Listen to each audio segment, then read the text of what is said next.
Praise the lord. దేవుని నామానికి మహిమ కలుగును గాక.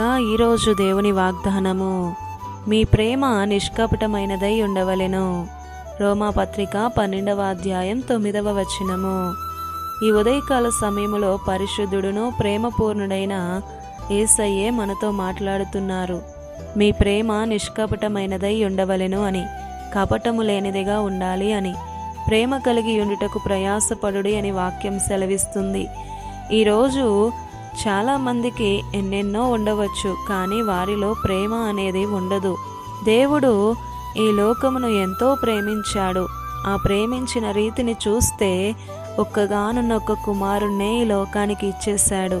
ఆయన ప్రేమ ఎవ్వరూ కొలవలేనిది. నిజముగా ఈ ప్రేమ ఎవ్వరూ కూడా ఈ భూమి మీద అందించలేరు. అంత గొప్ప ప్రేమ ఆయనది. అగాపే అని.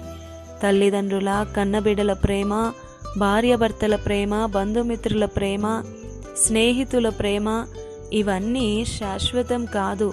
శాశ్వతమైన ప్రేమ, ఆఖరి వరకు నిలిచే ప్రేమ నా యేసయ్యదే.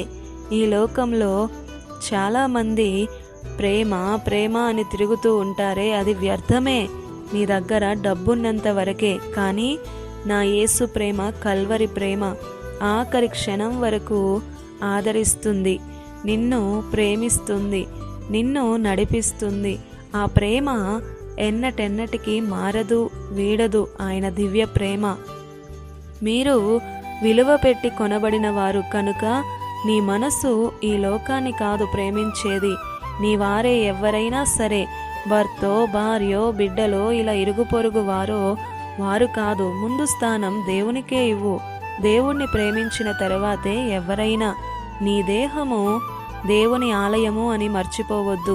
అపవిత్రతకు చోటివ్వకు. పరిశుద్ధాత్మను వెళ్ళగొట్టుకోకు. నీ మనస్సులో, నీ హృదయములో ఈ లోకము, ఈ లోక ఆశలు ఉన్నంత కాలం దేవుణ్ణి ప్రేమించలేవు. నీ మనస్సు దేవుని వైపుకు తిరగాలి. నీ మనస్సులో ఉన్న ఈ లోకాన్ని విడిచిపెడితే అప్పుడు అబ్రహామును ఆశీర్వదించిన దేవుడు నిన్ను కూడా ఆశీర్వదిస్తాడు. ఎవరి మనస్సు అయితే నీ వైపు త్రిప్పబడుతుందో వారందరూ ఆశీర్వదించబడుదురుగాక.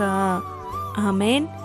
ఇది నా వాగ్దానం మనందరి జీవితాలలో నెరవేరాలని కోరుతూ, దేవుని సువార్త పరిచర్యలో మీ సహోదరి Prasanna. God bless you. Amen.